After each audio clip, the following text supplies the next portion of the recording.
Hello kids, welcome to science session. We are doing chapter electricity and circuits.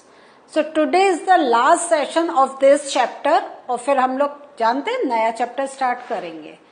So towards the end of the chapter हमने session में keywords देखे. इस session में we are going to look at the summary as well as some question and answers.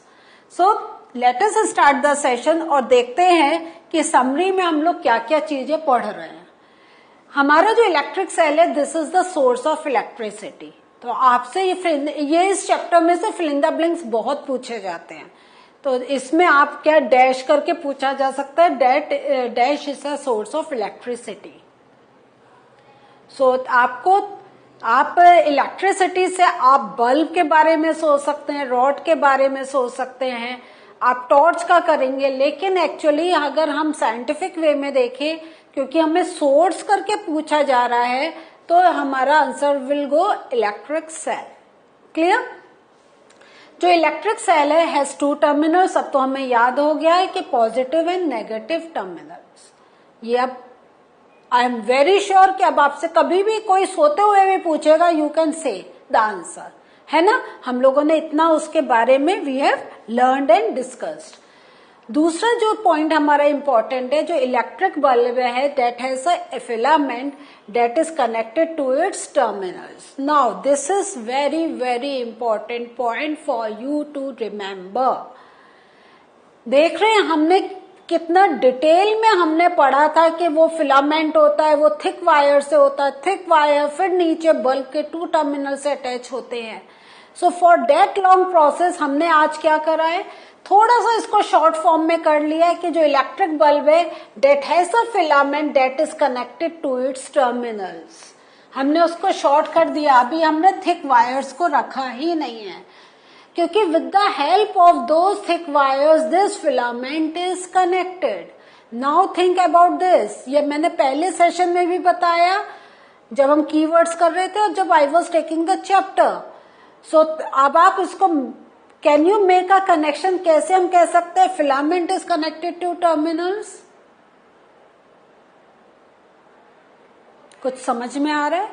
Yes, जो filament है वो जो क्या है वो बहुत थिन है. और हमने अभी जब कीवर्ड्स कर रहे थे देखा था कि वो ऐसे मटेरियल से बनता है that has a very high melting point. अब वो क्योंकि और हमें बहुत थिन रखना है और हमें उस फिलामेंट को कनेक्ट भी करना है टर्मिनल से, तो हमने उतना एरिया थिन रख के थोड़े थिक वायर से उसका कनेक्शन करा. तो एक्चुअली अगर हम देखें तो it is the filament that is connected through thick wires. It is not the thick wires. Filament को वहां वो कर रहे हैं. सो ये थोड़ा सा कभी कभी ऐसे बहुत माइन्यूट पॉइंट पे क्वेश्चन को घुमा के पूछा जाता है. तो जस्ट रिमेम्बर दिस थिंग. तो फिलामेंट है हम दोनों वे में कह सकते हैं कि filament is connected to terminals. और आपसे ये पूछा जाए how does filament gets connected with the terminal of the bulbs, then you have to explain the whole process कि how does it is connected with the other wires and how those wires are further connected to the terminals. So ये आप चीज को बहुत अच्छी तरीके से समझ लीजिए. आ रहा है समझ में? Next, an electric bulb glows when electric current passes through it. इसका ये तो आपको मालूम है, लेकिन why I put this point?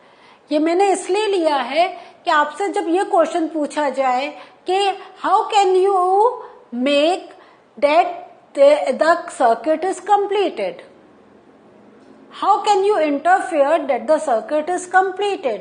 और अगर आपको याद होगा हमने आपको कुछ ऐसे अभी फोटोज दिखाई थी जिसमें there were 4 settings of the electric bulb and the electric cell. और 2 केसेस में क्या था, it was glowing, 2 केसेस में it was not glowing.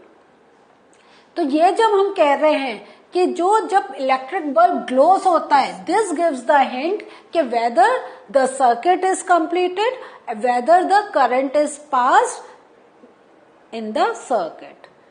तो glowing means everything is right, और if it is not glowing this means some problem is there.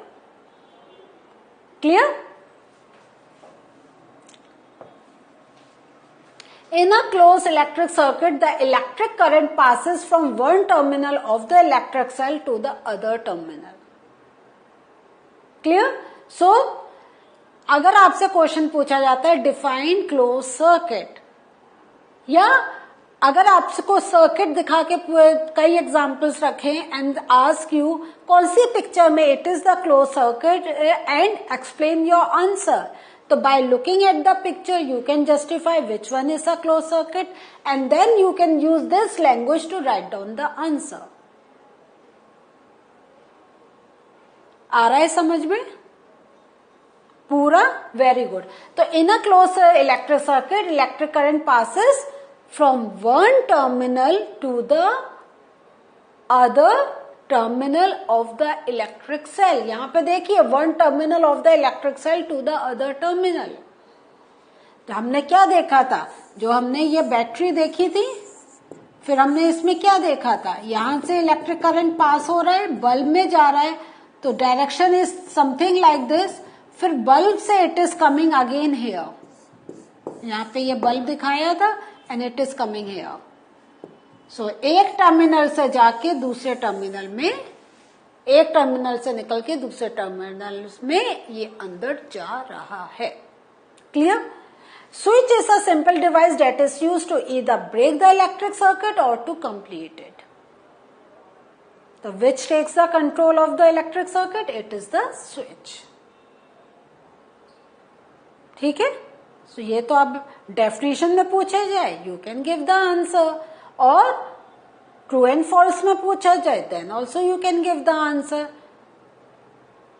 और किसी वे में भी पूछा जाए आपको मालूम है what is the function of switch. Next हमारा जा रहा है materials that allow electric current to pass through them are called conductors. तो इफ ये कंडक्टर की डेफिनेशन आपने कई फॉर्म में देख ली, चैप्टर में भी जब कर रहे थे, कीवर्ड्स में भी और समरी में भी, ये this is the definition of conductors. Materials that do not allow electric current to pass through them are called insulators. तो मेन थिंग क्या है यहाँ पे, हमने ये अभी यहाँ पे हम क्या देख रहे हैं, खाली मटेरियल्स लिख रहे हैं. अगर हम चाहें तो हम मटेरियल्स लाइक मेटल्स और can give some more examples of the metals. और इंसुलेटर में हमने क्या पढ़ा था, इंसुलेटर्स कौन होते हैं? Non metals.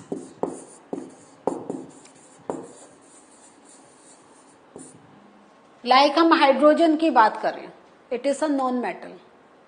कोई भी गैस का नाम ले, it is a non metal, तो वो हम क्या कहेंगे, इंसुलेटर. इससे हमने क्या चीज देखी थी, एक इफ यू रिमेम्बर जो हमने एक्सपेरिमेंट को एक डिस्कस करा था, तो ये कहा था कि वो कार्डबोर्ड या थर्माकोल शीट पर है, and if we are not closing the circuit, हमने जो पिन को एक स्विच की तरह बनाया था और हमने उसको हटा दिया, ओपन सर्किट कर दिया, तो हमने ये एनालाइज करा था कि दो थर्माकोल ऐसा क्या है, it's a insulator but there is air present, but that air is also not conducting the current. तो हमने तब इन्फेरेंस लिया था कि air itself is also a insulator. और ये हमने कैसे जस्टिफाई करा था, तो अगर आपसे ये क्वेश्चन पूछा जाए कि justify that air acts like a insulator, then you can take the example of that experiment and based on that you can explain, क्योंकि though the air was present there, और कोई भी खाली जगह होती है एयर होती है, but electric current doesn't pass to the other terminal of the cell because there was a breakage of the circuit. So this shows that air acts like a insulator. Clear? और air क्या है? It is a non-metal.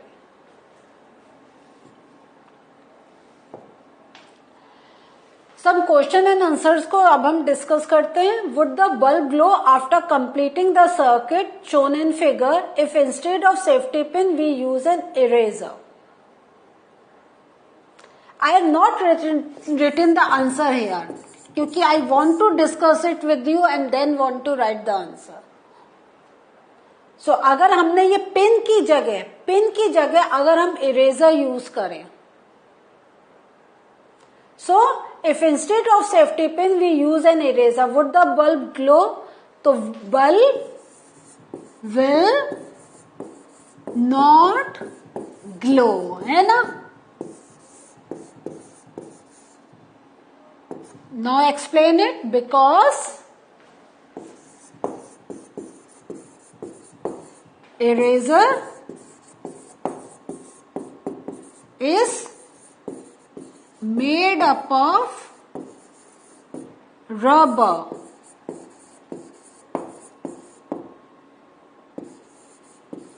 and rubber is an insulator. आपको ये मैंने इसलिए आपके सामने लिखा है कि आपको याद है हमने टेबल करी थी, तो हमने पहले कोई ऑब्जेक्ट का नाम लिया था, फिर उसके मटेरियल को एनालाइज करा था, उस बेसिस पे हमने डिसाइड करा था कि इलेक्ट्रिक करंट विल फ्लो और नॉट. जैसा मैंने तब आपको एग्जाम्पल दिया था, स्केल की बात करें और हमारे पास स्केल 3 टाइप के हैं, metallic scale, wooden scale and plastic scale. तो क्या तीनों scales will act like a insulator? नहीं, है ना? जो वुडन स्केल है it will act like a insulator, plastic scale will act like a insulator, but the steel scale will not act like a insulator.